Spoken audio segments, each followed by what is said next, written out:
Hello/x/.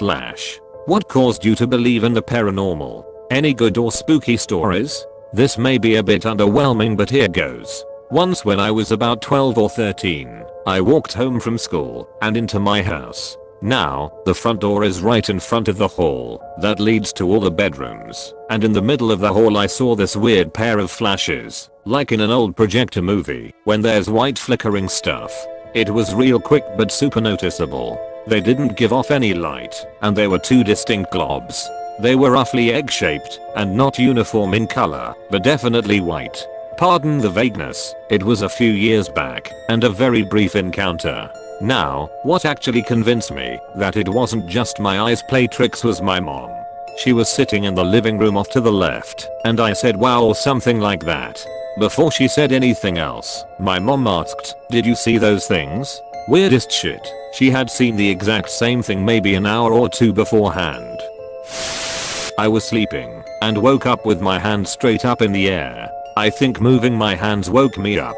I thought it odd and went back to sleep immediately. As I drifted off I heard "Time to Die" and a chain or something that sounded like a metal chain. Then something hit me from above in my abdomen and my head turned to the left and I watched myself slide out of myself and down through the futon I was sleeping on. I passed out and came to hearing he swam away. Similar things happened later.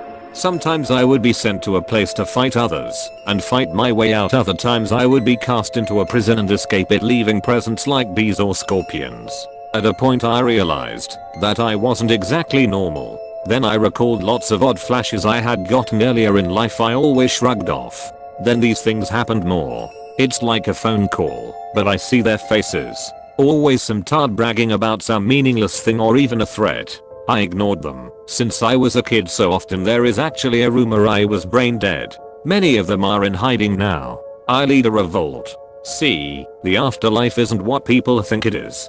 It's a lot like normal reality, but people are less civil. They had been killing people and dragging them to a man-made hell, a prison.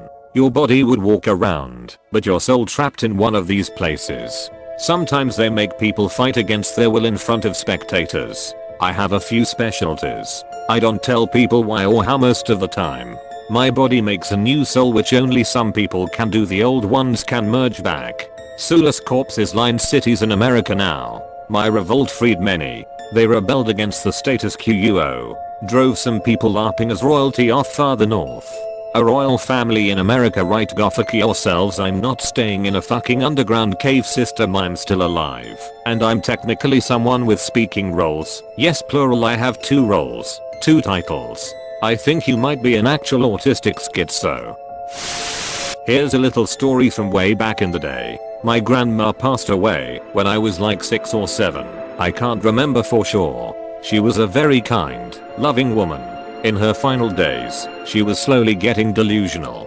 She would always think that my mom was trying to hurt her when she was only trying to help her, feeding her, cleaning her, so forth. My grandma never spoke any other language except English. That being said, one afternoon my mom walked into her room. Grandma was lying on her bed, gazing at the wall in front of her.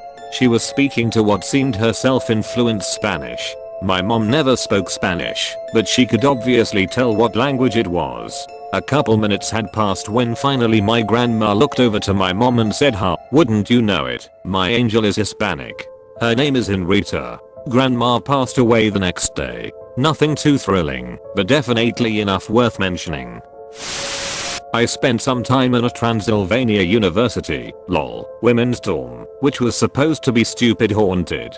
Other people said they heard serious shit going down in the suicide room despite nobody even being housed on that floor, but I wasn't close enough. One morning I woke up at the crack of dawn to take a shower in the communal shower room.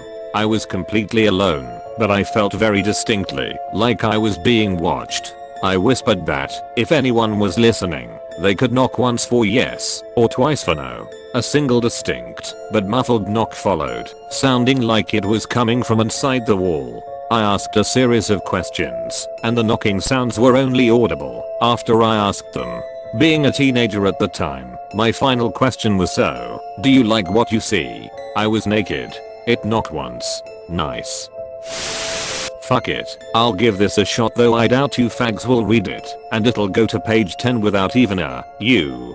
Be me, visiting parents back on an Indian reservation with my brother. One night we go outside to smoke cigarettes. Nice chilly night. Perfect autumn weather. We shoot the shit and crack up at a joke. It was then I notice my brother go quiet. I asked him what's up. He says nothing as I look into the direction he's looking at. Outside one of our neighbor's house stands a black figure that seems to blur and go out of focus like a camera. I then go quiet as we witness something we've only been told about. The figure is looking at the window, as if waiting for someone to look out. The figure turns and begins to walk. It walks like as if in slow-mo, but at a normal pace. It walks into the orange light of the backyard light, but even then we cannot make out any clothing or distinguishing features, just a black figure. We notice all the neighborhood dogs are gathering around it. They don't bark nor howl. The figure then proceeds to get down on all fours and grows a tail. It disappears into the night with the group of neighborhood dogs. My brother and I go inside to tell our mom what we seen. She tells us to go outside to get some more wood to burn, so she can use the ash on our foreheads and to spread across our front and back door. We go outside. We notice the lights around our house have gone off. All the other lights in the neighborhood are on. My brother and I gather wood when he notices a smell in the air. I smell it too. It smells like a rotting corpse. We hurry back inside as we tell our mom what happened. She goes outside to shout it in an Indian language. She comes back inside and rubs ash on our foreheads and dusts the front and back doors with ash. A month later I get a phone call from my mom. She asks, do you remember that thing outside of so and so's house? Yeah, of course. Well, the person who lives there died from cancer MFW. Well, I saw lots of things as a kid in a home where a man cursed the manner of his death. Have him scaring the shit of my poor child self and all the other weird things that seemed to be looking in to see what's so nasty. Also a lot of shadow people sightings all over that property, but never near the house minus once a unique type, Hat Man. I also lived in a place where butcher knives would show up on the counters for 7th times a week at least. The building used to be a butchery. We lived where the butcher shot himself upstairs on Sunday morning across the road from a church. I found out most of this later, but the only thing I can't confirm is whether the butcher actually eat a sauce cut into pucks each pre-dawn. I can't confirm that, because most of my living sources were my age or younger when this happened. They were not old enough to do more than carry the order, and those were the ones were old enough to be alive. Enough of that though. But as I aged I wondered how much was my imagination. But I'm not the first person who this has happened to. All of them have been uninformed, myself included. Still, you know, imagination or even increased sensitivity due to being young. That gnawed at me, and so I at least what I saw to an extent.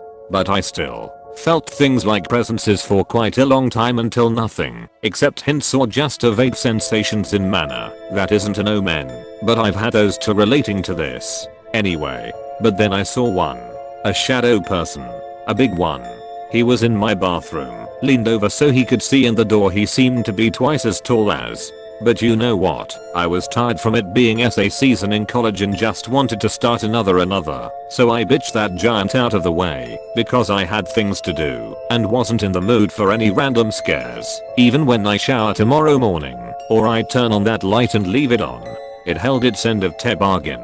But fuck, as soon as I turned off the light again there was it sitting there in the tub. So big it couldn't out its head. But I didn't linger. And I've seen some more things as of recent.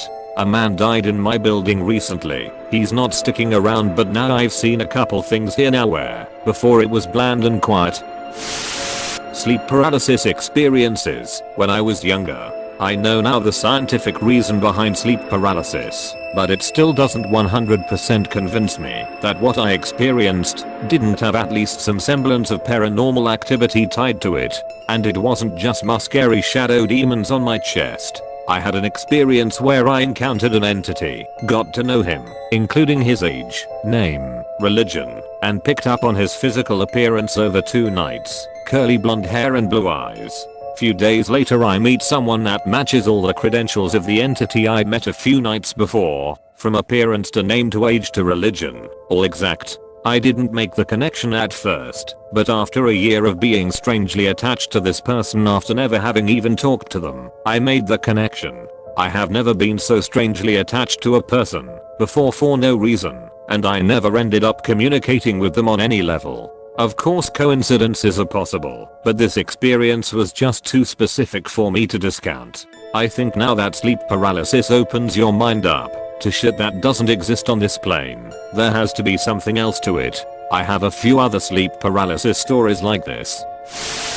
When I was 7 or 8 I almost drowned, and I won't believe that I survived just because of a happy accident. I was at the lake with my parents and wandered off when they were not looking. Deadest decided to swim further into the lake when they didn't saw me and had no chance to stop me. Lake have had a specific flooring where after 5 meters or so it got really deep.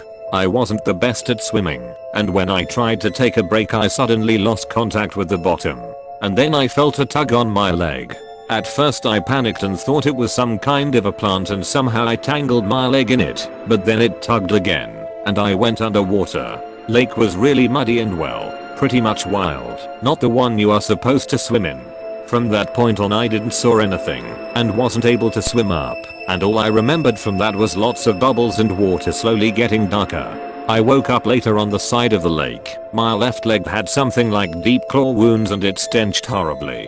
To this day I don't know what happened, why I didn't drown, who pulled me off, and what was this thing in the first place. My parents found me later and assumed I just scratched it on the rocks when I ran away, and we didn't talk about it since, and they sold the bungalow near that lake we were living in at the time, said some shit about power and water outage etc. Needless to say I don't really believe them. I have scars to this day, and they never really healed fully.